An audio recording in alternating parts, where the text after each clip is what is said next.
Mayor Bosmas. Here. Commissioner Bauer. Here. Commissioner Gary. Here. Commissioner Lynn. Here. Commissioner Shimmons. Here. Commissioner Stefanski. Here. Commissioner Twardy. Here. Okay, we're all here. Please stand and join us in the Pledge of Allegiance.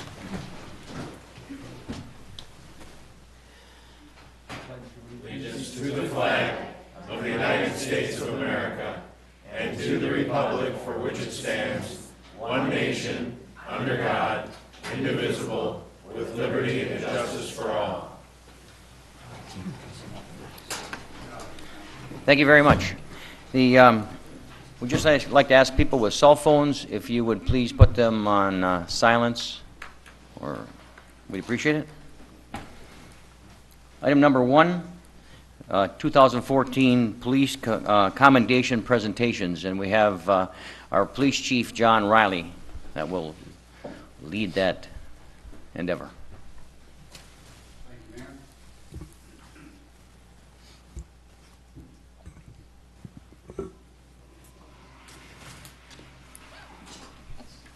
I'd like to thank the mayor and the commission for allowing us to do our 4th annual police awards presentation.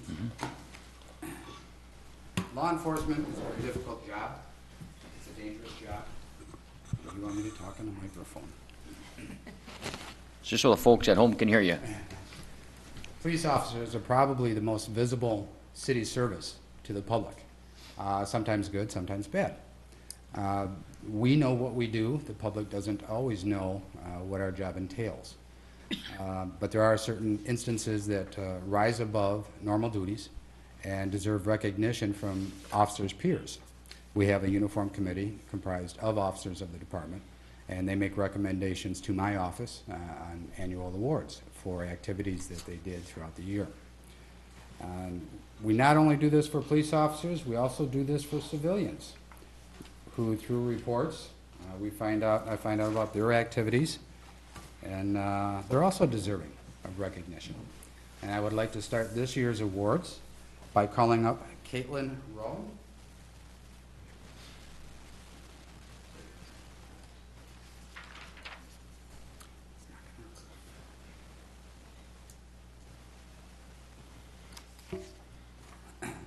On March 9th, 2014, Caitlin Rowan saw a small child laying at the bottom of the pool at a local hotel. Caitlin brought the child up from the bottom and found that she was not breathing. Caitlin assisted with CPR, and the child was revived prior to the arrival of emergency services. Recognizing a hazardous situation and taking steps to mitigate those hazards indicates leadership. Using those actions to help another in distress shows compassion for humanity. It is clear that Caitlin possesses both of these attributes. Caitlin's quick thinking and actions were directly related to the saving of a child's life. The Sault Ste. Marie Police Department is proud to award Caitlin Elizabeth Rowan the department's civilian citation. Congratulations.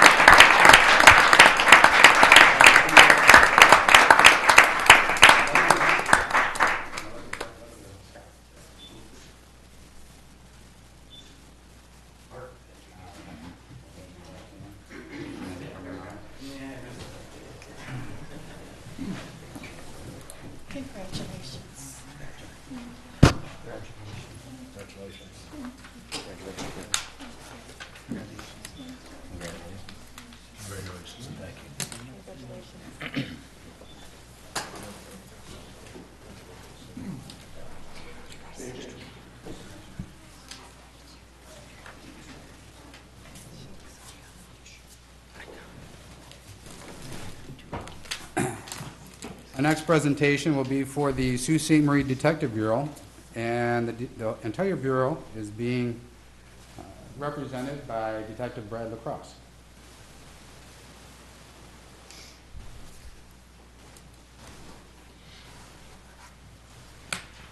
Unfortunately, Detective Sergeant Thomas Swanson and Detective Daryl Harp had family issues to deal with this evening, so they couldn't be here. The Sault Ste. Marie Police Department withdrew from the Straits Area Narcotics Team in the spring of 2014. Together with other local agencies, we created the Tri-County Drug Enforcement Task Force at the beginning of this summer. Beginning in late 2013, the detectives of the Sault Ste. Marie Police Department worked closely with the Sheriff's Department and the Sioux Tribe Police Department to handle the narcotics cases until Trident was up and running. These officers successfully investigated numerous narcotics cases, resulting in several criminal convictions. These additional cases were on top of their regularly heavy caseload. Detective Sergeant Thomas Swanson, Detective Bradley Lacrosse, and Detective Darrell Hart are to be commended for their professionalism and dedication to duty during this time period. On behalf of the Sault Ste. Marie Police Department, I'm proud to present all of them with the department's commendation certificate.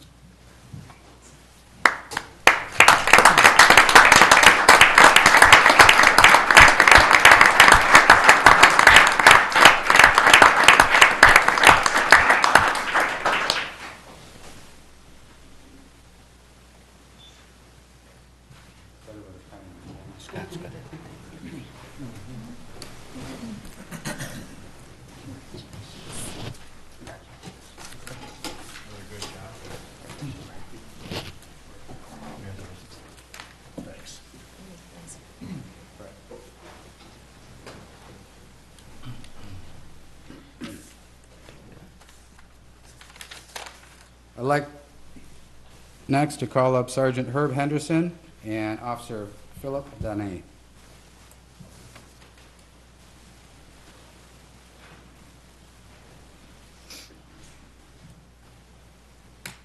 On July 27, 2014, the night shift was dispatched to a distraught individual who was contemplating suicide with a handgun. While other officers established a perimeter, Sergeant Henderson and Officer Danae continually worked with the subject until he was secured and transported to the hospital without injury. Your professionalism and compassion toward another person are a tribute to the law enforcement profession. On behalf of the Sault Ste. Marie Police Department, I am proud to present you both with the department's merit commendation.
And that concludes our presentations for this year. Again, thank you. Thank you. Thank you very much, Chief. On behalf of the city, I'd certainly like to thank those merit winners, and certainly our civilian merit winner also. Thank you very much for your service. Item number 2, public comment on scheduled agenda items. Any person may reserve time to speak on an agenda item not to exceed 3 minutes per person. Is there anyone in the audience like to speak on an agenda item?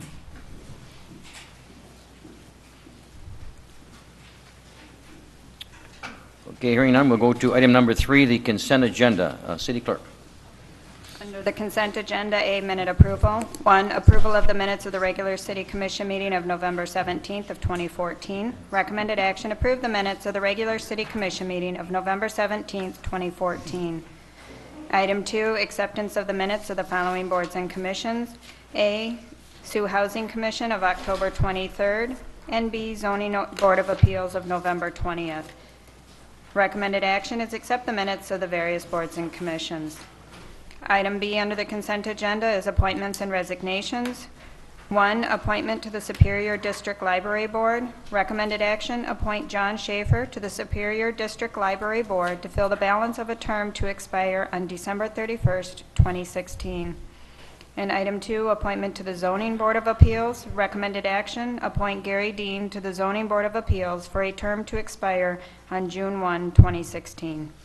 Okay, thank you. Is there any commissioner that would like something further explained on the consent agenda? Commissioner Stefanski. So moved that the commission approve the consent agenda. Support. It's been moved and supported. Are there any questions? Roll call, please. Mayor Boswis. Yes. Commissioner Bauer. Yes. Commissioner Gary. Yes. Commissioner Lynn. Yes. Commissioner Shimmons. Yes. Commissioner Stefanski. Yes. Commissioner Tuorty. Yes. Motion carried. Thank you. Item 4 is special orders of business. A, City of Sault Ste. Marie audited financials for fiscal year ending June 30th, 2014. Okay, thank you. City Manager. Thank you, Mayor. As commissioners are aware, Dennis Gartland and Neergarth has been working to complete the audit for the City of Sault Ste. Marie for the 2013-2014 fiscal year. Bound copies of the audit have been presented to the Commission, and the audit will also be available to the public upon request in the clerk's office and at the Bayless Public Library. The audit has been uploaded to the city's website at www.siouxcity.com. Throughout the process, the administration believes that it was well served by Dennis Gartland and Neergarth, and the staff of the Finance Department. I would like to take a moment to commend them, including Finance Director and Treasurer Kristen Collins, Accountant and Deputy Treasurer David Polly, Accounting Assistant Susan Anderson, Payroll Coordinator Nancy Firstnow, Utility Billing Coordinator Tricia Dalgard, and Cashier Melanie McBride, and their dedication on a day-to-day basis to adhering to the internal controls that the city has established to protect its financial assets is key to not only having a successful audit, but being able to administer our government in an efficient and integrity-based way. Ms. Trina Edwards of Dennis Gartland and Neergarth is here to make a presentation regarding the completed audit. Thank you, Mayor. Okay, thank you. Thank you. Trina? So you should have two items in front of you. The first is the large bound report, and then there's a separate audit-related communications letter. And we will take a few minutes to go over the large bound report with the financial results for the year. And so we're going to start on the management's discussion and analysis, which is right after the index. It says management's discussion and analysis on the front. And this is actually prepared by management of the city, and if you want to have a good synopsis of the financial results for the year, I would encourage you to read this letter. This kind of gives you, in a nutshell, what happened for the city for the year. Overall, before I start, our responsibility as auditors is to issue an opinion on your financial statements, and then these financial statements are the responsibility of management of the city. And we did issue an unmodified or a clean opinion, and that's the highest level of assurance that we can give you as auditors, which means we found that everything was fairly presented in accordance with generally accepted accounting principles. So that's the highest level that you can get of an audit. So if we turn to Roman numeral page 2 of the audit, under the financial highlights section here, I just went and highlighted a couple of sentences I want to go over. So at June 30th, 2014, the assets of the city exceeded its liabilities by $89.04 million. That is an increase of $1,367,962 from last year. The governmental activities increased by $154,374, and the business type activities increased by $1,214,000. Of the net position, $8,320,000 is unrestricted and available to support the operations of the city. The remaining net position is either restricted for certain purposes or committed by the city commission for certain purposes. Under the fund level highlights here, the governmental funds had combined ending fund balance of $12,985,000. That is a decrease of $791,673 from last year. And then we're going to turn back to Roman numeral 6. So this gives all of the numbers, basically, the financial results. So this shows governmental activities for 2014 and 2013. This is your statement of net position or your balance sheet. Also shows your business type activities for 2014 and 2013 and for the city as a whole. So there are some new sections this year. A new standard was adopted.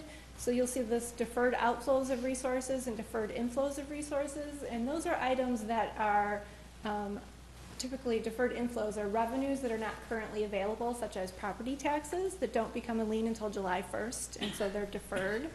That's what the $6 million is, property taxes and special assessments. And then in your business type activities, there is a $182,000 deferred loss on refunding that goes in that new section. So that, it didn't really change anything financial-wise other than create a new section of your statement of net position. So overall, again, this is for the city as a whole, the total assets and deferred outflows were $137 million versus $138,688,000 last year, so those are down slightly. Total liabilities and deferred inflows were $47,987,000 at June 30th, 2014 versus $51,012,000 last year. And then this bottom section is the net position. So that is your equity of the city, your assets less your liabilities. That's $89,044,000. But of that, $67,951,000 is invested in your capital assets less your debt. And so that's what you've historically paid for all of your buildings, equipment, vehicles, less depreciation on those and less the debt that you owe on those. That includes your infrastructure as well, water and sewer lines that you have debt on, and streets. $12,771,000 is restricted for certain purposes. That includes money that's required to be set aside to pay future debt service, as well as items that come in, such as your Act 51 that is restricted for your streets, that has to be used for a certain purpose. And so that leaves $8,320,000 that's unrestricted and available for operations. And then we'll just scroll down one more page too, page 7. And again, this is for the city as a whole, governmental activities, business type activities. This is your revenues and expenses. So the total revenues in the far right column were $24.2 million this year versus $22.646 last year. Total expenses were $23,178,000 this year versus $21,323,000 last year. So those are down slightly, or I'm sorry, up slightly as well. Then we added in the net transfers, and so that left a net change in net position, an increase this year of $1,367,962 versus $2,158,500 last year. So that net increase is still an increase, but it's down slightly from last year. From there, I'll ask if there's any questions on any of the financial results for the city. Any questions? Okay. So if not on that, we're going to go ahead and turn to the separate audit-related communications letter. And a lot of this letter is required communications that the auditor is supposed to have with those charged with governments, which is the City Commission. So the first page talks about compliance and internal controls, and that's to let you know that we perform the audit in accordance with government auditing standards. So we're looking for compliance with laws and regulations over governmental audits, and internal controls is the policies and procedures of the city, and we did look at those in order to design our audit tests, but we didn't do a complete study of those. So if we had any recommendations, they would be included in this letter related to that. And on page 2, we did have a couple of items. The first, in the center of the page, preparation of financial statements. This is a finding related to the fact that the auditors have prepared the entire financial statement, the large booklet here. And under auditing standards, it requires that city management prepare those. However, as is the case with many small governments, you've hired auditors to do that for you. We've discussed the draft with management of the city prior to issuing it, and this is just to let you know that you didn't in fact prepare them. We've prepared them, but we can't be part of your internal controls because we are independent auditors. So we're required to include this in here, but this is very common in smaller governmental units. We're moving on to the budget amendment sections here. This is just a general informational item. There were 2 functions where the expenditures exceeded the budget, and we are required to disclose those in your financial statements as required by the state of Michigan. So those have been included there. Moving down to qualitative aspects of accounting practices, this is where we get into a lot of those required communications. We talked about the fact that the accounting policies are in Note A to the financial statements. that the city did adopt Governmental Accounting Standards Board Statement 65 this year, which relates to those deferred inflows and deferred outflows that I mentioned earlier. Everything was recorded in the proper period. Moving on to page 3, we looked at the significant estimates used to prepare the financial statements. Those included depreciation expense, the accrued compensated absences, the allowance for uncollectible accounts receivable, and the health insurance claims at the end of the year that had not yet been reported, and we found that all those were reasonable. As far as sensitive disclosures, we note the investment risk disclosures in Note C, employee retirement and benefit system disclosures in Note K, and the commitment and contingencies in Note M, and that's because those relate to items that may have a liability for the city in the future. We have no difficulties encountered in performing the audit. On page 4, we list the adjustments that were found as part of the audit process. No disagreements with management. On page 5, there was no consultations with other independent accountants. And under other audit findings and issues, we talk about some new accounting standards that are coming out that will be affecting the city. The first is the financial reporting for pension plans, and that will be in effect for June 30th, 2015, which is your current fiscal year. And that requires that we record the unfunded actuarial liability for your future pension benefits on your government-wide financial statements. So the city currently has 2 pension plans. The first is the MERS plan. The second is the police and fire, separate pension fund. And those currently have about $19 million in unfunded liabilities that will be recorded on the city's financial statements next year. And those also require that, because we're recording them on your statements, which we're issuing an opinion on, we have to do some additional testing. And so this is letting you know that we'll be requesting information from MERS, and you should check with them to make sure that they will be providing it to us. It's more than they've provided in the past in order for us to give an opinion on that liability and record it on the financial statements. And for the city's police and fire pension plan, we'll also be looking more closely at the actuarial report and the information provided to the actuaries to make sure that that's all correct. On page 6, another new standard is coming out that it's GASB statement number 69, and that covers the accounting if you were to have a merger, an acquisition, or a transfer of operations with another governmental unit or one of your component units. The single audit uniform grant guidance is going into effect for years ending December 31st, 2014 and after, and that basically changes when we have to do a grant audit.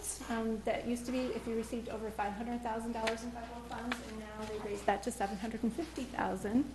And they also changed the requirements that you're subject to under federal funds. And so we just recommend city personnel look at the second to last sentence, subpart E, covering the cost principles to make sure that you're still doing everything in accordance with the standards.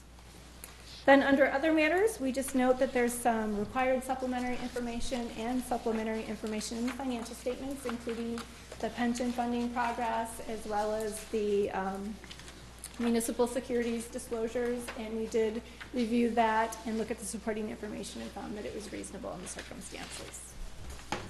With that, I'll open it up for any questions on any of that. Questions? Commissioner Gary.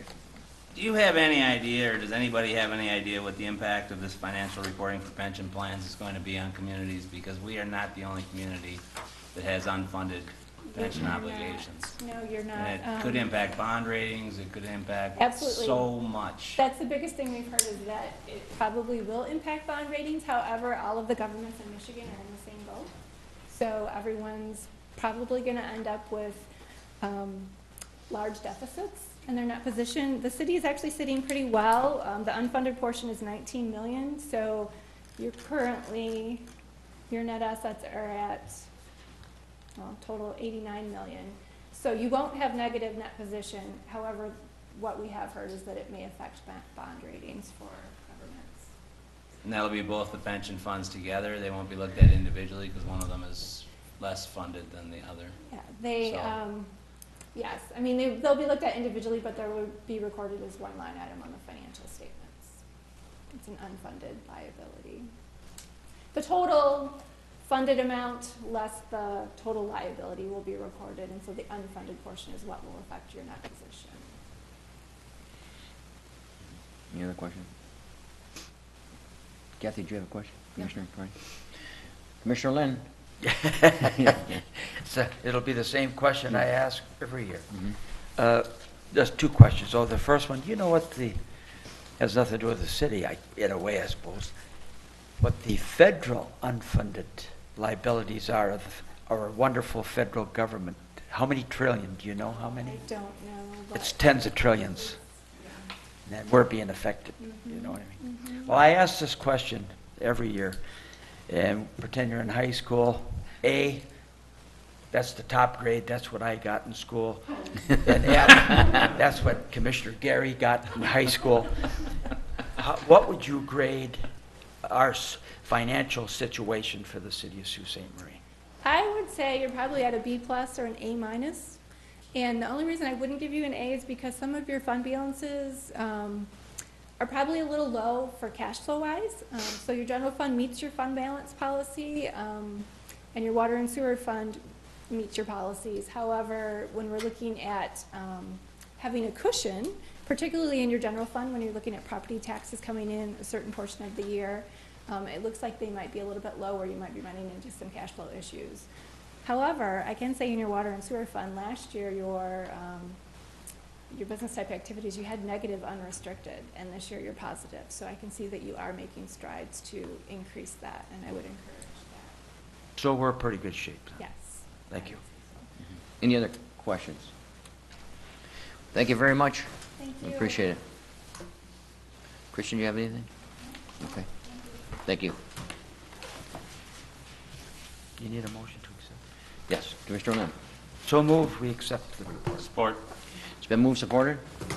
Roll call, please. Commissioner Bauer? Yes. Commissioner Gary? Yes. Commissioner Lynn? Yes. Commissioner Shimmons? Yes. Commissioner Stefanski? Yes. Commissioner Torty? Yep. Mayor Vaspas? Yes. Motion carried. The next item is communications. A is introduction of Lake Superior State University President Dr. Thomas Pledger. Great. Well, we're very happy to have with us tonight Dr. Tom Pledger from Lake Superior State University. Baraboo, Wisconsin, he's coming from, and come to find out in an article in Evening News, Barbo is very relevant there too. Founding family. Yes. Well, I appreciate the welcome and the opportunity to come and speak with you. It's taken me a little bit to get out into the community. I've been spending quite a bit of time visiting within the campus of the various functional units, and I'm expanding out to the local community. I've been meeting with folks in the county, the Upper Peninsula, and also made quite a few trips to Lansing, which is a little bit more than my drive from Baraboo to Madison. When I was in Wisconsin, we were 45 minutes away from the capital. What I thought I'd do is just tell you a little bit about my background, what attracted me and my spouse to Lake State, and then spend some time talking about some of the initiatives and things that I see there important for the future in terms of directions for the institution, and talk a little bit about our relationship with the city and local government. And then the rest of the time, for as long as you want to detain me or retain me here, I'm happy to have a dialogue with you in terms of anything that you want to ask me about that's happening on campus or future directions. And I'm also interested in any ideas you have of things that you think would be a good future initiative for the institution. Does that sound like a reasonable plan in terms of this evening? Well, as the mayor mentioned, I'm from Wisconsin. And I grew up right on the border with the Upper Peninsula of Michigan and Marinette, Wisconsin. The twin city is Menominee, Michigan.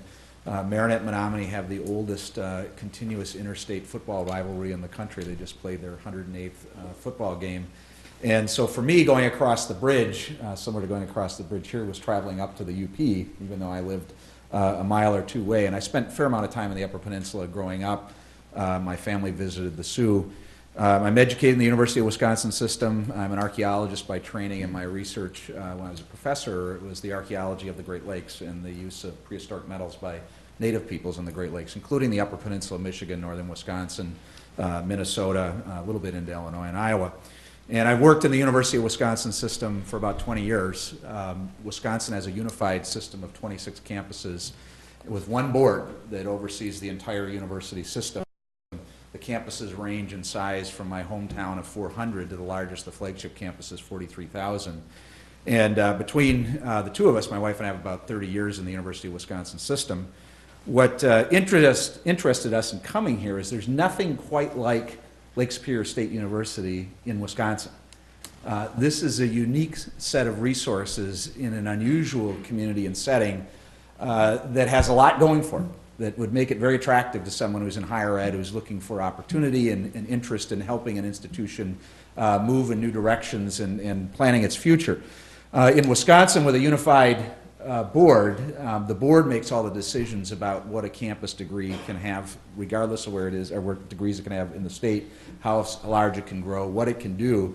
So you would never find an institution of under 3,000 students with 5 colleges, with Division I hockey, Division II sports, professional schools and engineering, nursing, business, a great criminal justice and fire science, as we just saw from one of our faculty members here that was just honored, Professor Henderson, with an unusual history of a fort connected to Fort Brady and situated between 2 Great Lakes and an international border.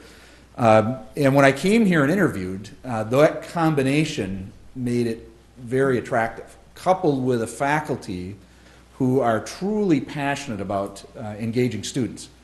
With 2,300 students, that's our enrollment, and 350 employees, we have the potential to outperform any public university in terms of student support. There's no one else that has that kind of ratio in Wisconsin or in Michigan or probably any surrounding state where you have that level of faculty and staff to support that number of students. And my career I've enjoyed most are the smaller campuses. When I was at Madison, the introductory anthropology courses were 600 students. Very hard to get to know students in that environment. And what's attractive here is the kind of firsthand experience, engagement in the field that students have. So those are the things that were attractive. Upon being here now a number of months, my wife and I are enjoying the community. We're getting to know both Sues and this part of the Upper Peninsula a little bit better than we did before. There are some things that pop out immediately that I think need immediate priority. And the health of Lake State also has a direct impact on the health of the community and the Eastern UP and the Upper Great Lakes. I think foremost, there needs to be a internal focus on communication and team building. I think the years that the institution has gone through in terms of budget reductions from state support has caused some stress internally. So there needs to be a re-energizing and a focus on a direction for the institution to go in terms of growth. And some of the things that we're doing are creating a better internal and external communication strategy of sharing information internally. I think the institution has quite a hierarchical control structure and command structure for 2,300 students. It's more like what I would expect of an institution of about 6,000 students. And so one of the things that I'm trying to do is flatten that so that people feel that information flows freely across the campus and that people have an open access door to me and administration, because ultimately we work for the entire university community. We're also having regular campus-wide meetings. It was amazing to me when I got here that the campus met in the whole once a year, an institution of 350 employees. And one way to improve communication is to get everybody in the same room and have a conversation and discuss issues that need to be discussed on the campus.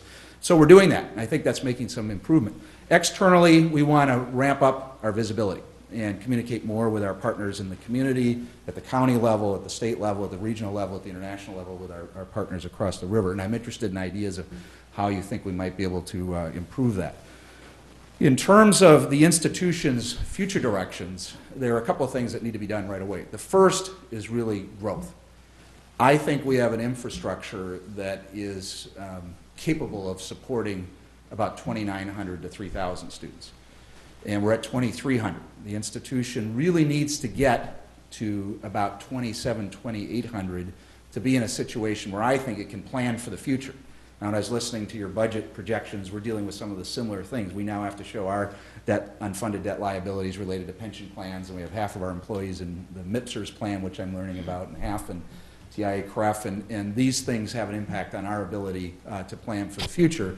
But we need to build a surplus revenue to have a master plan to look forward. And I think the primary ways to do that are to attract new students and also grow our revenue possibilities on campus. And we're doing some things to generate new students. One, you may have heard about, we're the first public university in Michigan, and maybe the first in the country, to go to a single flat rate for tuition.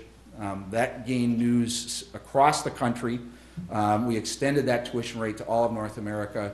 And in Wisconsin, that would have been nearly impossible to do because the system would have stepped in and the other campuses would have said, you can't do that.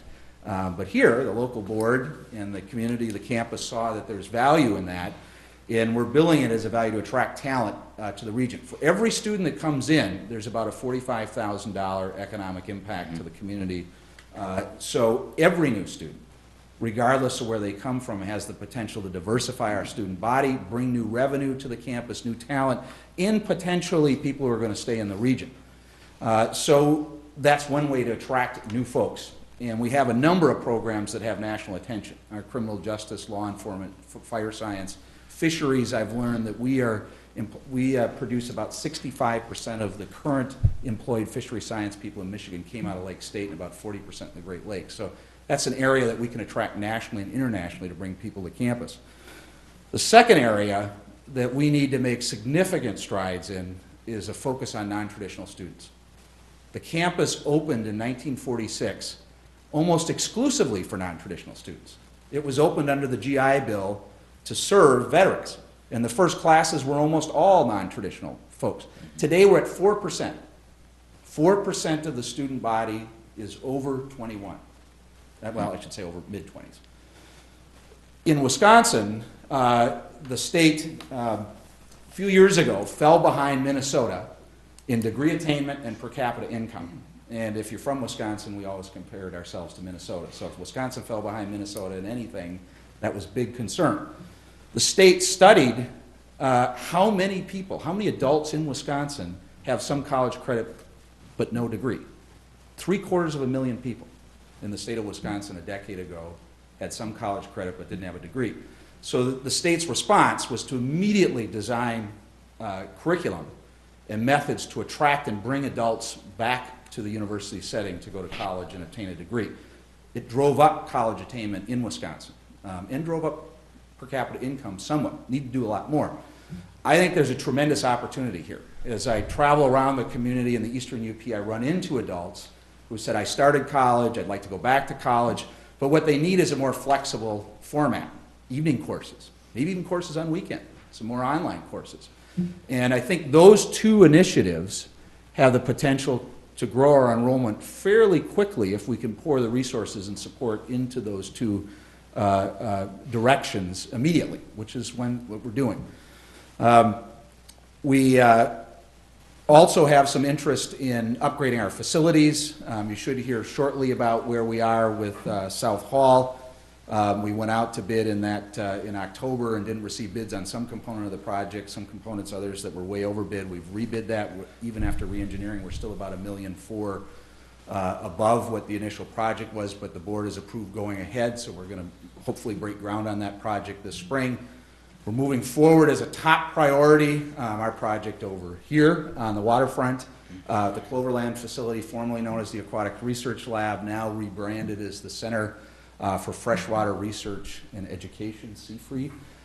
And that has an amazing opportunity for this community and this institution to have a flagship facility downtown, on the waterfront, almost downtown, with all the tourists coming through here, focused on research that impacts the upper Great Lakes. I think that's a huge potential for us. And I think we really need to make that happen as a community. We need to have a partnership and a realization that that could transform this end of the community and bring people internationally to our community because of the expertise and research that we have here. We're interested in diversifying our revenue stream in terms of grants and contracts. This year the institution did a record $3 million in consulting and grant research. We need to do more of that, and we have the faculty expertise to do that and also engage our students in making that happen. So this is a brief rundown of some of the things that I think need immediate attention. I'm excited to be here. I'm interested in hearing your thoughts about the institution. I'm also curious how many of you are alumni. I know there's at least one. No, only one? 2, 3, 4, 3? I attended for... That makes you an alumni. All right. So we got a few he'd like more. to get his degree? Although he did go to Wisconsin to get it, I think, didn't you? No, I didn't. So I am interested in ideas as well to connect with the community more. My wife and I moved in June, and one of the things that struck us is the campus is a gorgeous facility. The grounds are beautiful, interesting buildings, but it was fairly quiet, given the activity that goes on in the Sioux in the summer, that the campus could be much more of a focus for people visiting the community. But to do that, we need to develop some partnerships. So I've been talking with our tourist people, the chamber, I think with you, with the county, to think about ideas of what could we do on campus, particularly during warm weather, given that we have a union that faces the International Bridge, we have a new terrace out there, beautiful courtyards. What kinds of activities could we engage people to that make people realize there's a university here? One of the things I pointed out when I interviewed is I had been to the Sioux multiple times in junior high school and had no idea that there were 3 public universities in the Upper Peninsula of Michigan. I knew about Northern, knew about Michigan Tech, and since we've been here, we've had a lot of friends from Wisconsin visit who had been through the Sioux before who also didn't know there was a public university here. So we need to expand our reach, and one way of doing that is bringing more people, I think, up to the campus. Let me start just, thank you so much for the information. You know, the city itself has taken up the town and gown, where we want to be more of a university town. We've had a number of meetings with staff from the university and yourself, in fact, going forward. And I think the information that we received last year about the funding and the economic impact that not only what Lake Superior brings in as employees and education, but the students at 45,000 was pretty well documented. We try to grow wealth in our community, and one of the major things is more students, because with each student there's a $45,000 tag behind it, for the most part, behind them. And 3,000 I think is a number that is reasonable. 27 is certainly attainable, and I know that as a city we would do what we could, and individually what we can do to grow Lake Superior State, because it only benefits everyone in the region, type of thing. So it's exciting to hear the information about the aquatics research laboratory on the St. Mary's River. You've had that in possession for a while with Cloverland, Edison, Sioux initially. Roger Greil does a tremendous job there. Yeah, and he continues. He's not going anywhere in the near future, I wouldn't think. And to build that, and it all takes money. We realize that, but we think Lake Superior certainly, with your leadership, it just seems that. And Oliver, a new person also, but not quite as, Oliver's a little newer than Dr. Tom there, but we are positioned with new faces, a lot of energy, and I think we're going in the right direction. And the city of Sault Ste. Marie certainly stands by Lake Superior State, and any kind of growth or opportunities that we can do to help in that growth, we certainly stand ready. I know maybe some of the commissioners have other comments too. Commissioner Stefanski. Yeah, I welcome you to Sault Ste. Marie and hope for the best for Lake State. I was a graduate many years ago. And you mentioned things with the university having more summer activities. Well, I'd like to drop a couple of names real quick. Some of the staff from Lake State has been involved with the city and on some of our boards. We have Dr. Dennis Merkel and Roger Blanchard and Steve Gregory, who served on our tree board. They've involved the students in categorizing our trees throughout the city and helped us get a GSI system for our city trees and help with the Emerald Ash Borer. But also another person up there, Steve Gregory, I want to mention, has grand ideas for the university and to make it an interesting tour spot. And he's someone I recommend to talk to. He has a devotion to this community and a devotion to the university. I will say I agree with everything that you're saying, and you may be aware that we have just appointed him as our permanent facilities director, which I think is a great choice for the institution and the community. I think he has a lot of talent and opportunity to move the campus forward in terms of its facilities.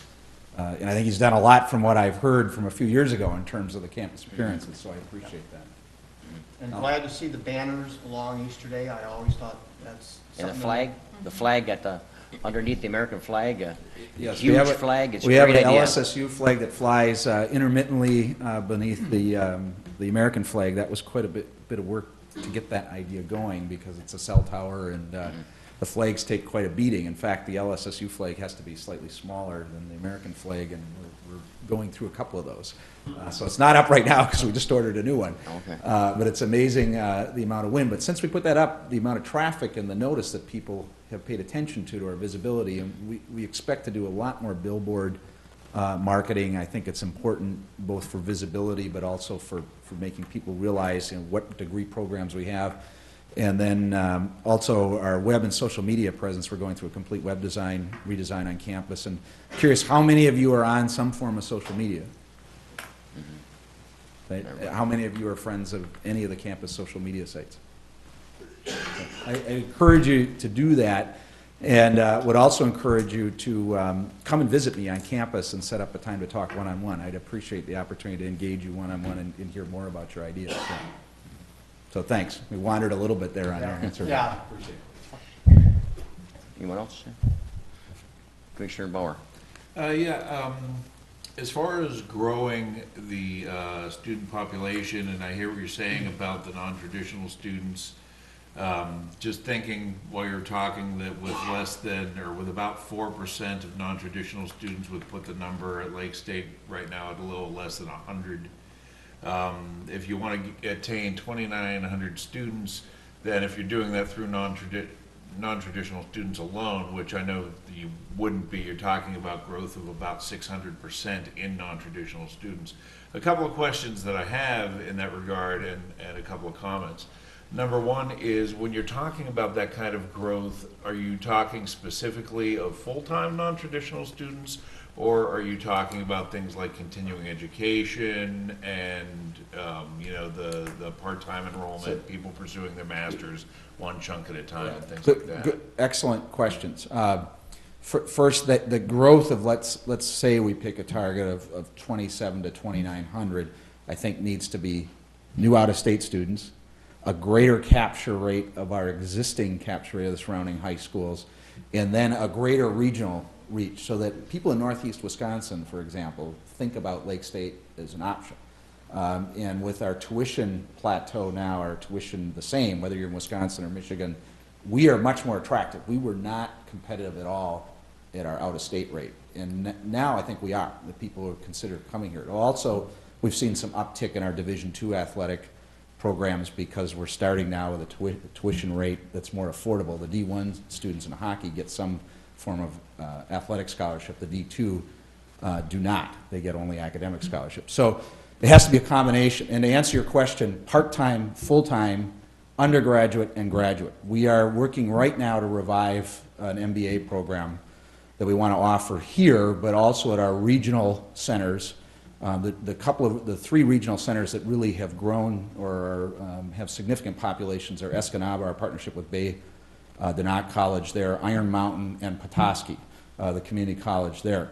I think there is the potential of an executive weekend type graduate programs for cohort students at those facilities as well. The master's in business, I think, is a logical one, but something else that I'm interested in is perhaps a graduate degree in leadership. Would be applicable to quite a few disciplines, profit, nonprofit, and I think would allow people to move up in their careers if we had an option for them. So it has to be a multiple prong approach for non-traditional students, a part-time, full-time, graduate opportunities on and off campus, and not only the delivery of courses, but also the support structure. Coming for a campus where we hit 30-some% non-traditional students in Wisconsin, you have to have different tutoring strategies, as these are people who've been away from math for a while, away from the library. You have to have clubs and activities that are of interest to people who are over 25, 26. It's different than 17-year-olds. So we have to make progress in all those areas to see the kind of growth that we're talking about. And there's no way we're going to hit 2,900 exclusively focusing on non-traditional. It has to be a multiple prong approach. I recently read a short history of the institution that was published in, I think, '97, and it was interesting that Lake State's gone through a whole series of up and down cycles of enrollment. And throughout that history, the city has played, and the communities, a significant role in the upturns. And I'd like to think about creative ways to do that. And because what the city is marketing for potential tourists, for business growth, are the same resources we're marketing to attract students. We need to have the full package of why would someone want to come here from Minnesota or Wisconsin. Great educational resources, neat community, lots of things happening here in the summer, great friendly atmosphere, the Great Lakes resources, environmental resources, great downtown district along the waterfront. We need to sell that full message to every potential student that we encounter. And I think that's the same message, and you selling the fact that we have a university of this size and a community of this size is a real asset for attracting people from the outside who want to work here, live here, and have a business here. A lot of communities in my home state would love to have a university of this size in a community of under 20,000. You just would not see it happen because of that state board presence that controls what kinds of resources get spent in community scales. We're fortunate to have this here, but we need to think about what the future looks like and how we're going to differentiate it to attract people here. My other comment was going to be, well, it is going to be, that my most recent hire is someone new to the university and new to the community and non-traditional student. And I would say to employers in town that these people make excellent employees because they've been around the block once or twice. They're very serious people about, you know, pursuing their education, and people who are, you know, they just have a certain maturity level that is, you know, hard to find in among the traditional They're very college disciplined. students. Yeah. And focused, and from being a professor in that kind Focused of is a really good word. they add a great deal to the classroom in diversity of age.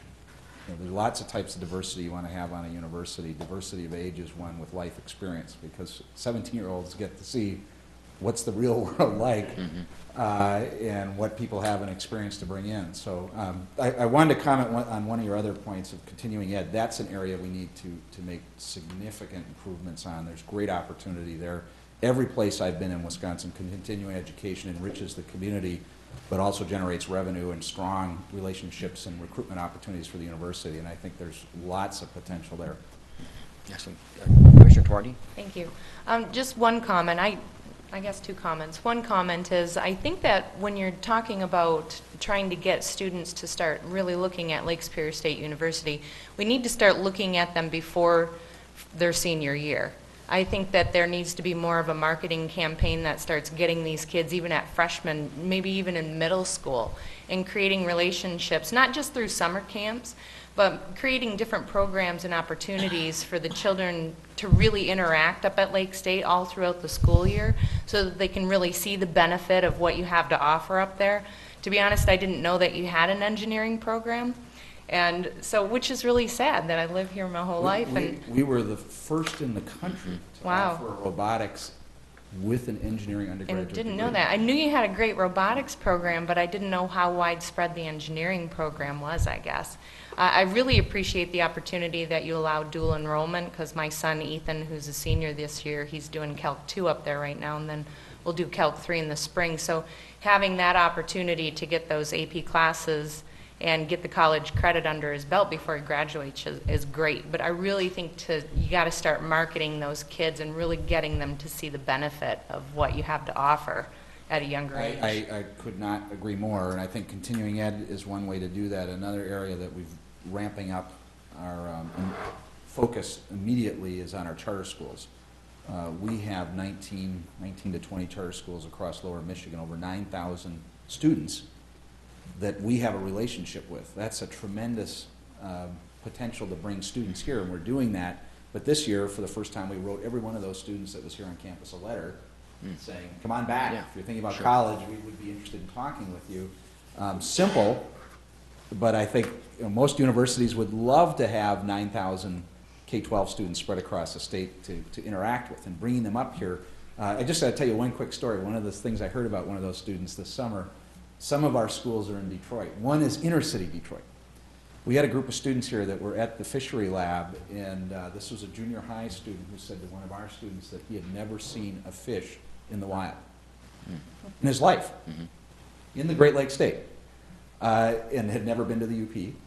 And what a neat opportunity to bring a student like that here to meet our faculty, see our resources, and there are opportunities to engage young people and get them thinking about coming to the UP for college, and particularly Sault Ste. Marie. So. Excellent. Excellent. Anyone else? Thank you very much, Tom.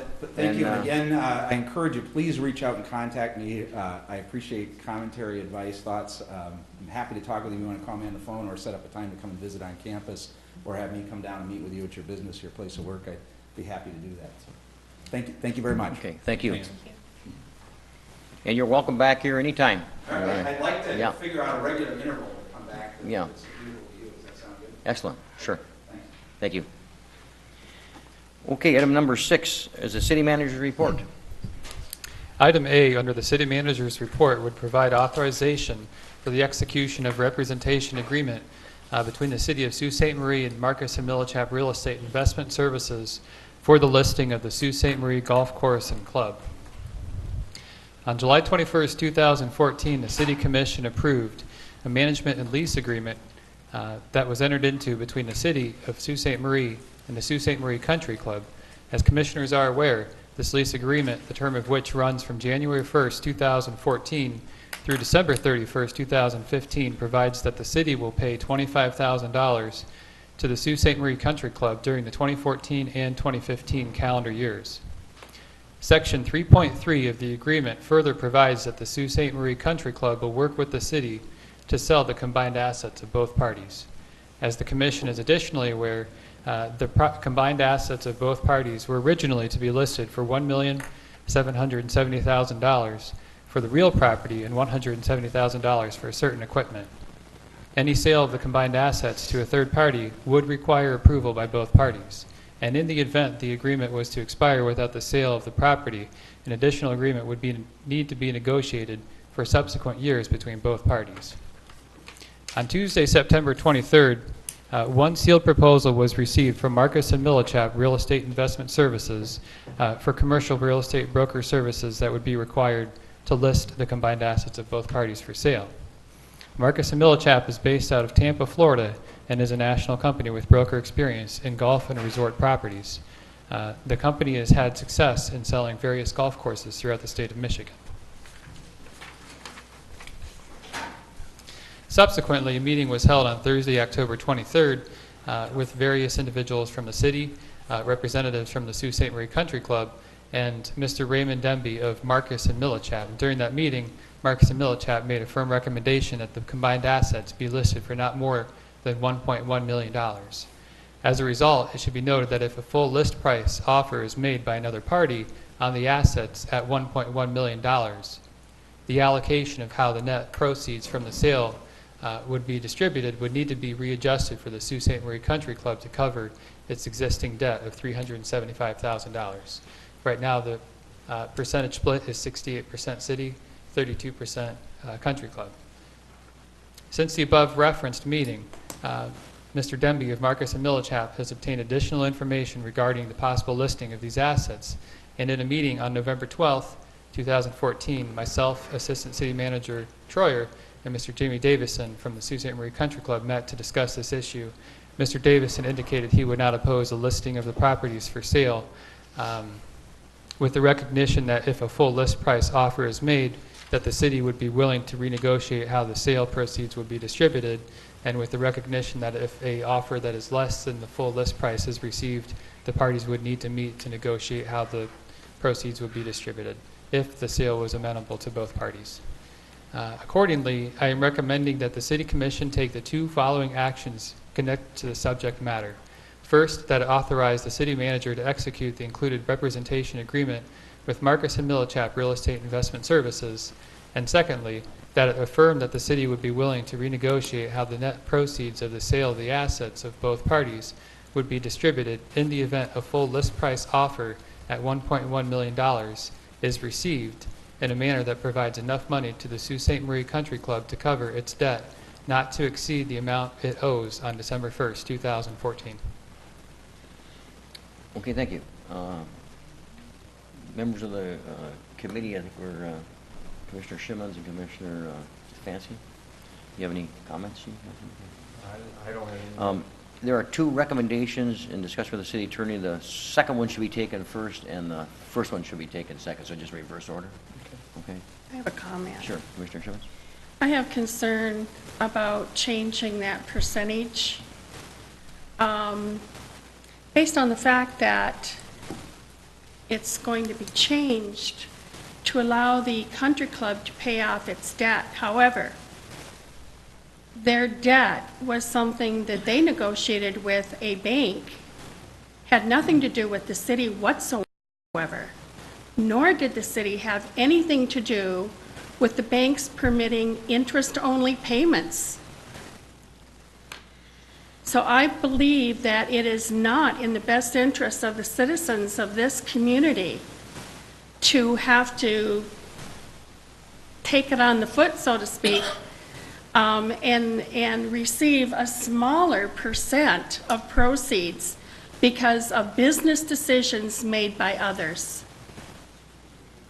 Thank you. City Manager. Thank you, Commissioner Shimmons.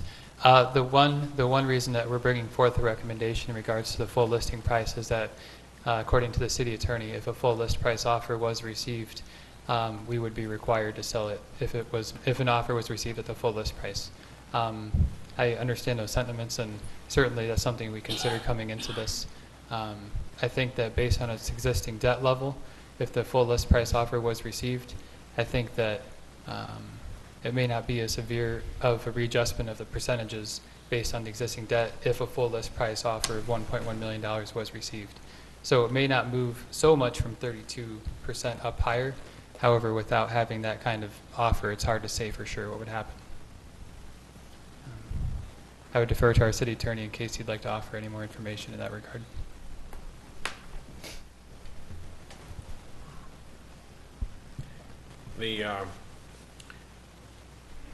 It's important to understand the process that this went through. A long time ago, the city and the country club, at the request of the city, put into the agreement that they had that the parties would mutually agree to sell the property because it would take mutual agreement to transfer this golf course to a third party, because some of the assets are owned by the Country Club Inc. and some are owned by the city. Historically, we got to that situation because when the course was expanded from 9 holes to 18 holes, the golf course architect did not have a lot of real estate to work with in designing the 18-hole course. And if my recollection is correct, I think there were actually 11 new holes built. So there was a reconfiguration of the original 9 in order to add 9 to end up with 18.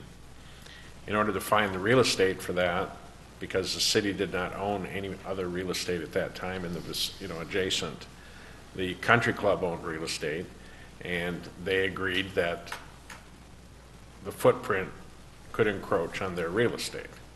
That's why part of the course is on country club owned land and part of the course is on city-owned land. The country club building itself, of course, is on country club land. A course consists usually, at least all the ones I've ever seen, but I'm not a golfer, of a clubhouse with amenities and a course to play on. So in order to sell it, it took the cooperation of both parties. That cooperation was contracted for quite some time ago. In this round of negotiations for entering into the new agreement, as a result of the expiration of the old agreement by its term, the committee, at first, under City Manager Nebel, proposed to the country club that the city no longer wanted to participate in the sharing of losses that the course was incurring as a result of a downturn of golfing interest, perhaps nationwide.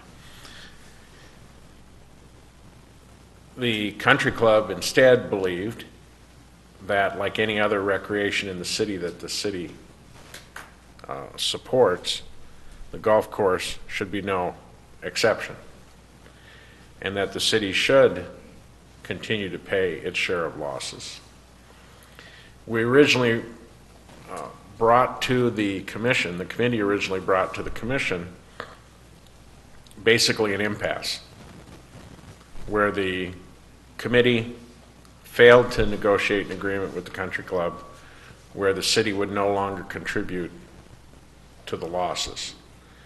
It would be a return to agreements of old from the 1960s and 70s and 80s between the city and the country club, where we said, run it under these parameters, tell us what your prices are going to be, we'll approve them, you get all the profits, and you have all the risk. That was no longer acceptable to the country club. They wanted, I think, a $12,000 or a $15,000 annual appropriation from the city, and then they would take the risk of the losses. The commission sent the committee back with instructions to work out an agreement with them. We continued on the prospect of only subsidizing on a temporary basis, but let's see if the old agreement to market the property could be implemented. And that is what this contract is about and how we got there. We had only the tool of the old appraisal that was done a number of years ago, which set the property in the $1.7 million range. The market downturn occurred since that appraisal was done. The city went out for proposals to find an experienced golf course sales agent. Only one proposal was received. It's the proposal you have in front of you. It is an experienced sales agent. They recommended a listing price, not be the 1.7 of the old appraisal, but be the 1.1 that's in front of you. The country club then did the quick arithmetic of the sharing arrangement that had been contracted for some time before and said that doesn't cover our existing debt. Hence, we won't be able to deliver clear title without the cooperation of our bank. Central Savings Bank was approached by the country club, by the city, and we also asked the sales agent to discuss with the bank. The bank indicated that it wasn't going to take a penny less than its debt, that the country club was doing quite well, that they did not feel insecure in the debt in any way, and therefore, in order for them to release the mortgage so that a sale could be concluded, they would expect payment in full. That put us in the position of, do we move forward or not? And that's what's in front of you tonight. Do we move forward or not? If we sell it for a full price offer of the 1.1 million, there will be some adjustment necessary between the ratio that was a long time ago contracted between the parties of the 30-some percent, 60-some percent, and in order to cover that debt. So that is why that question has to be answered first by the commission. It then follows that if you're willing to do that, then you should be willing to enter into the sales agreement.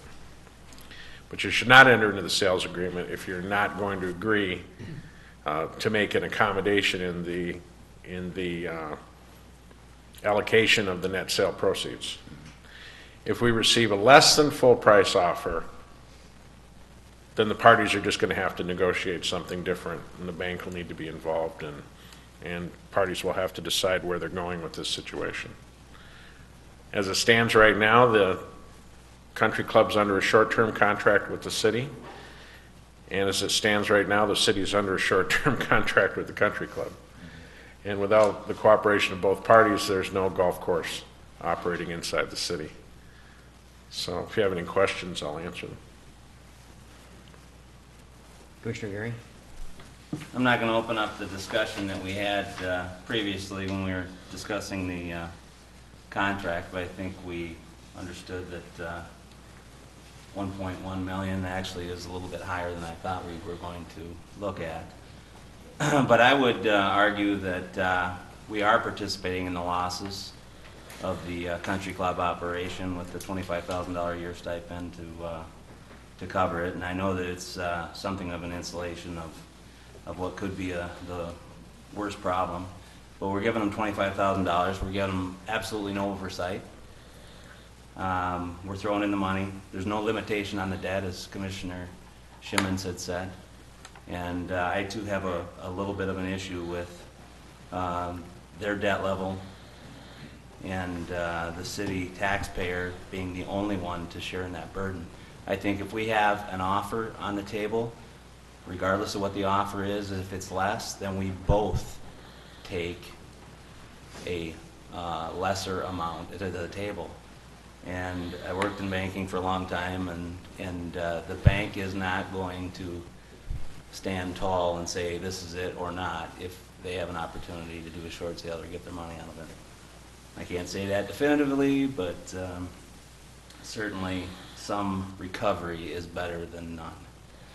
I don't like the statement that the city would be willing to renegotiate. I think both parties need to be willing to renegotiate and look at taking a lesser share of the net proceeds. I think also that in discussion with city manager, it would appear that we are not the only people signing this contract. The country club would have to also sign this contract because we don't own the entire facility. So we would be co-signatories, I'm assuming, whatever you would call it on this.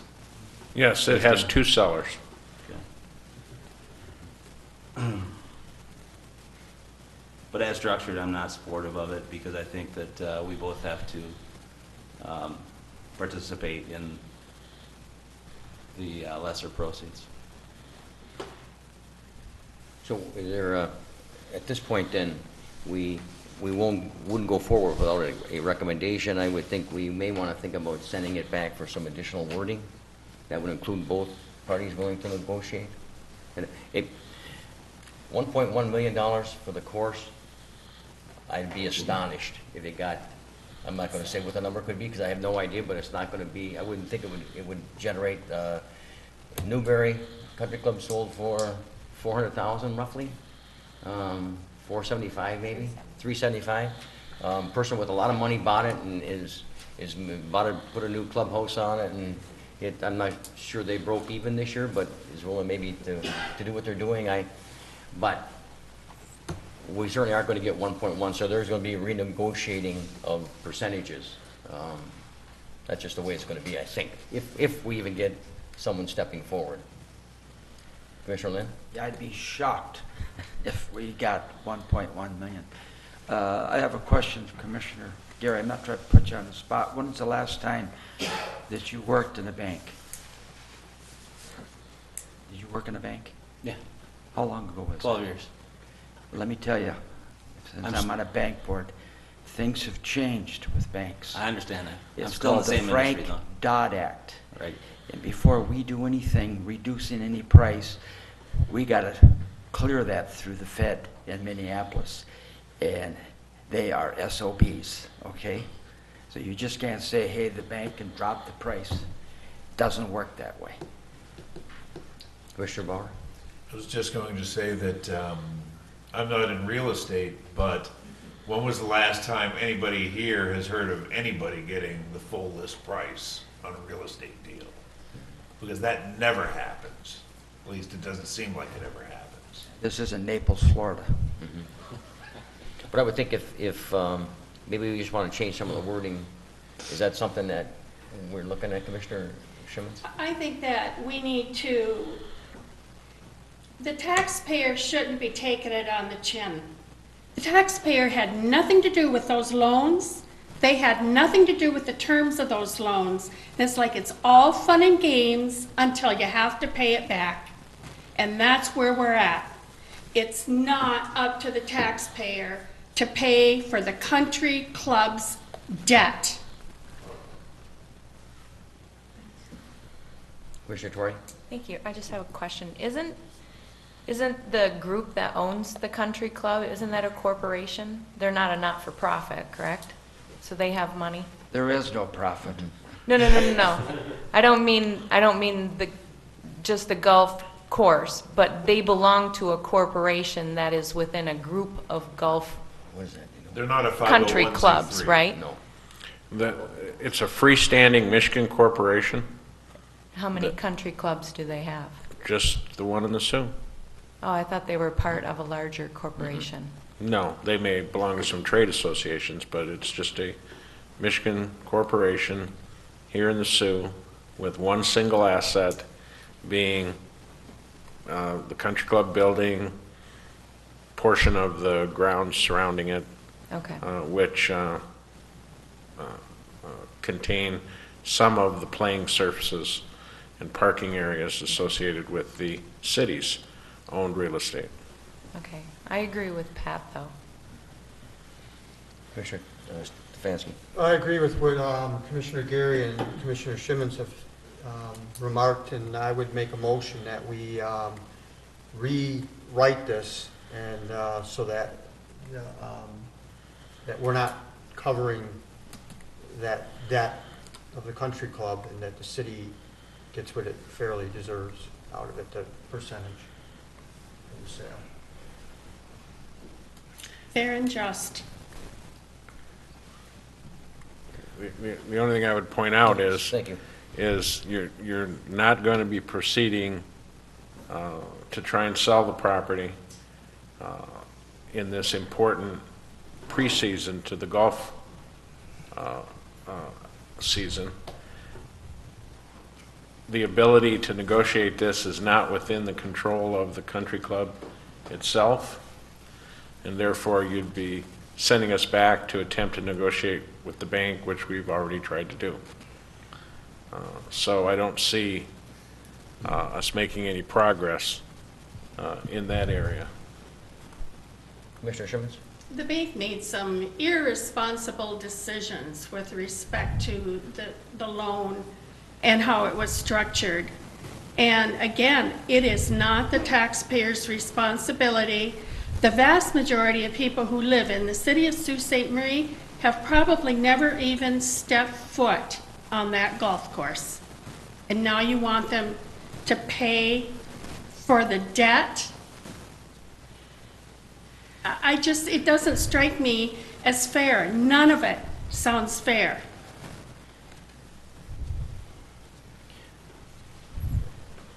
Let me try and get someplace on this, because ultimately, and I'm granted that not everybody in town has stepped foot on the golf course, but it's an asset in the community. Not everybody in town has stepped foot in the Puller.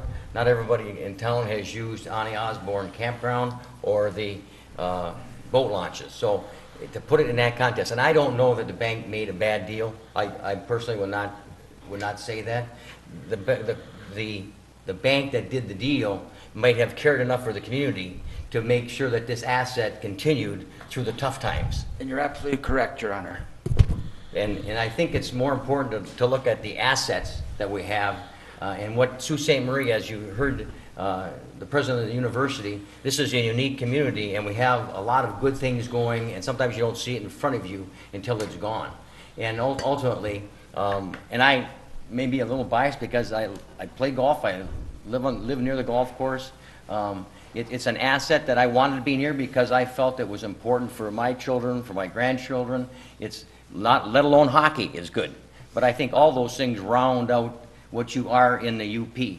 And I think it's important that we have an asset like that. And personally, for the $18,000 that we paid this year, the first time it was as large a number, we put a lot more money in other entities and don't have a lot of oversight in what goes on in those entities either. But if we want to sell a golf course, there are certain ways to get there, and whether anybody steps up and gives us money or not is another question. But we should be careful in how we talk about entities in the community that have helped make Sault Ste. Marie what it is.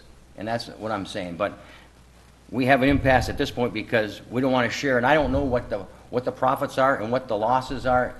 I mean, that number, but ultimately, if someone steps up and is willing to give X amount of dollars, it's going to take both entities talking, because it won't get sold unless both entities agree.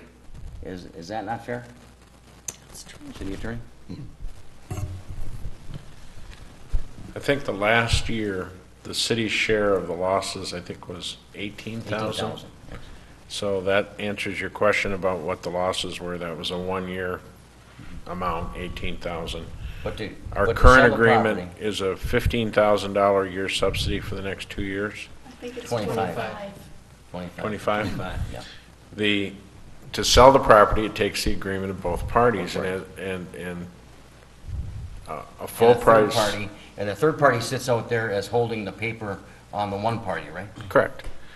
So it's, Correct, and as Commissioner Bauer indicated, the rule is not a full price offer in the real estate market situation. What we're trying to accomplish here is get the property on the market so that the market can be tested, so that we can find out if anyone's interested. Number two, the price is a recommendation of a professional engaged in selling courses and resort properties. So it's a recommended price, and the alert that occurred when that number came forward was that at the ratio contracted for between the parties a number of years ago, the sharing ratio, if it was ever sold, that the debt exceeded the country club's take, so to speak, if we were to get a full price offer. If we get, as Commissioner Bauer believes, something less than a full price I offer, believe. it takes two to tango. so that discussion's gonna happen anyway. Commissioner Gary? All right, to finish and answer Commissioner Lynn's question, I do and am actively involved in short sales and have done countless number of these. And my problem is B. I am not willing to say that we are going to be affirming that we will be negotiating the net proceeds. I don't have a problem with the representation agreement with Marcus and Millichap, because you cannot negotiate a short sale or negotiate a settlement until you have an offer on the table and you have done your due sales or listing time. So we always require that somebody list a property first, you bring a bona fide offer to the table, And then you, and then you negotiate the offer. But what I'm saying is, number two is putting the cart before the horse, and I'm not willing to say that we are the ones that are going to negotiate. I'm saying we can list this property, put it on the open market, find out what willing buyers we have, and when we get to the point where we have negotiated a sale, if it's not a full price offer, then we, the two parties, will sit down and see who's going to take the slug of which loss. I'm not willing to say that we are, as a city, are the only ones going to negotiate. I think both parties have to negotiate, and if there are lenders involved, that's fine. But we don't have, the only loss we would have, in my understanding, if both parties sign this agreement, is the $3,000 in For them to come incidental up. travel, and that will be split according to this parity agreement that we have of 62 and 38 amongst the two parties, correct? You're correct, and the one amplification of that I would make is, if we sign this listing agreement and this realtor comes forward with a full price offer, we are required to pay the 10% commission if we decide not to close. So we cannot sign this unless all the impediments to accepting a full price offer are eliminated before we sign. Are we not making them whole if we accept a full price offer? We would not be making the country club whole, according to the bank and the country club, that the 32% or whatever it is of a full price offer, the net sales proceeds, is what we're talking about. Then that would seems to be one of the issues that we need to resolve before we sign it. Is the issue. Yeah. And the idea we had for resolving that was, because I made it very clear to the city manager, that we could not sign the agreement unless we had some resolution of the issue, because as unlikely as it might be that we get a full price offer, it's a possibility. And we would be obligated to pay a commission, and we'd be required to close, and if we had an impediment to closing, we'd still be obligated to pay a commission, and we couldn't be in that position. So the resolution that we had to proceed with this was the city would be willing to adjust the ratio to cover the bank's debt not to exceed the amount on the bank's balance sheet for the club on December of this year. If you're not willing to do that, then you can't sign the agreement. That's why I asked that the issues be reversed in consideration. City Manager. Just for purposes of analysis, if the ratios were to be redistributed based on a full list price offer and the existing debt levels of both entities, that would bring up the percentage from 32 to just under 38 for the country club and down from 68 to just over 62 for the city. However, as commissioners are aware, that percentage would come closer to 50-50, or with the city share going down if something below the list price offer is received. Commissioner Gary? Conversely, if we had a full price list offer and we went with the original ratios, how short are they? While you're getting information, I'll go to Commissioner Bauer. I think, though, what we're all seeing, but what we're not discussing, is that we've got two bodies, that is the city commission and the country club, that have completely different incentives and motivations in this potential transaction. And that, you know, we can say, let's send it back for renegotiation and rewording, but that's really not going to do anything, because the country club does not have the same motivation that we do. They're not entering into this for the same reasons that we are. I think that, you know, given their druthers, they would rather just continue and, you know, live life the way it is. So they have really no, as far as I can see, no motivation at all to renegotiate with us on two. City Manager? In response to Commissioner Gary's question, the total loss would be approximately $55,320, or about 15% of the existing club's debt level. If we had a full price offer. That's correct, Mayor. But in order to move forward, we have to get rid of the impediments, according to the city attorney. Commissioner Schimmons. I really believe that the bank ought to be a party to any negotiation. Have to be. I'm sorry if it's difficult for the bank to walk away from money that's owed them, but they consciously made a decision.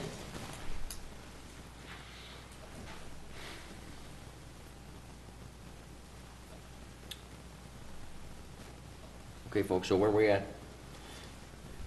We can't proceed, and turn it back to the administration at this point? There's a motion support to do that. I believe that. Is there a motion to, no, I didn't hear a motion. I made a motion to have it renegotiated, but it sounds like that's not going to happen. I mean, I agree with Why don't we send it back to the city? Commissioner Bauer. Do you understand? Why not send it back to the city administration to come back with some kind of a Commissioner Gary talked about both sides negotiating and only said the city would renegotiate. Would that help if that language was in there? To renegotiate? I think we need to go back to the administration and hammer out detail. I just, you know, we're going into this, I mean, coming into this meeting, we didn't even know what the number was, even at full price. I mean, I'm not going to agree to do something like this if we don't have a definitive number, and to see where we would land as a city. And that's an easy enough number to figure. And I agree with Commissioner Bauer, there's a disincentive for them because of the agreement that we made to sell the course. So if there's going to be any struggle there, you know, the right thing for them to do as a corporate body would be to say no. So I think we need to get to the point where we both have the same motivation to sell. And Where we at? We need a motion. You want to try? I'll amend my motion Okay. just to send it Well, back. it was never a motion, right? Well, he made a motion, but it But was never never second. supported. Okay, Okay, so I'll so make we're- a so we're motion for- just to send it back. Send it back to the administration? Administration. Do you understand? It's been moved, supported. As administration, do you understand what we're trying to get to? Yes, I do, Mayor. Okay. Everybody understand the motion? Sending it back to rework? Voicemail? All those in favor signify by saying aye. Aye. No? Same sign? No? 2 no? 5 no? You were no?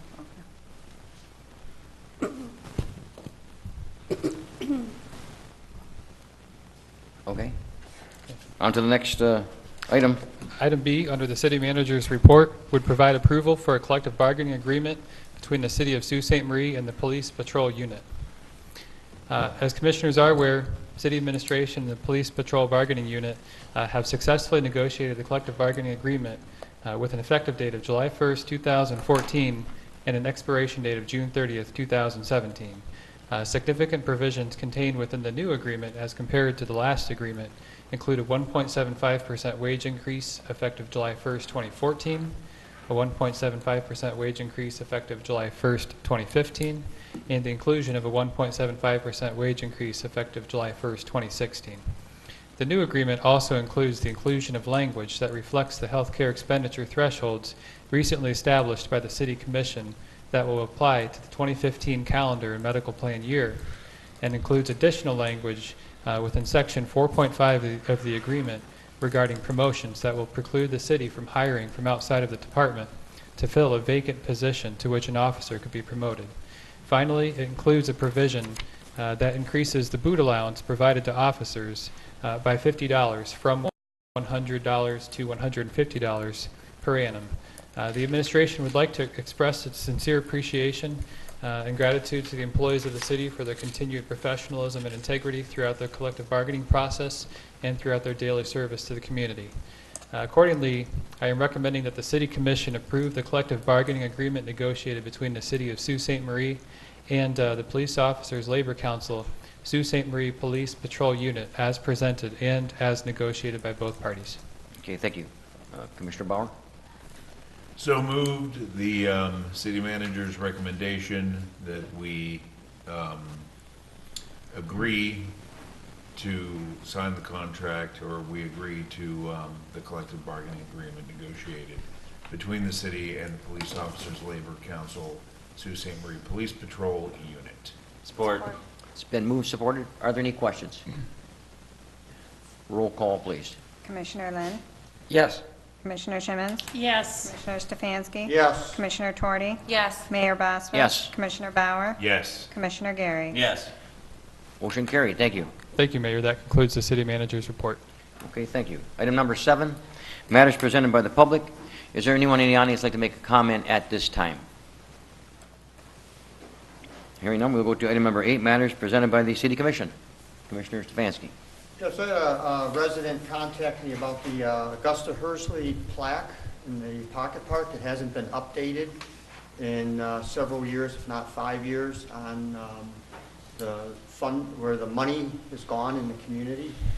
And that resident was concerned that we don't want to lose the memory of what Augusta Hersley has done for this community with the contribution, and would like to see some of the updates on that plaque.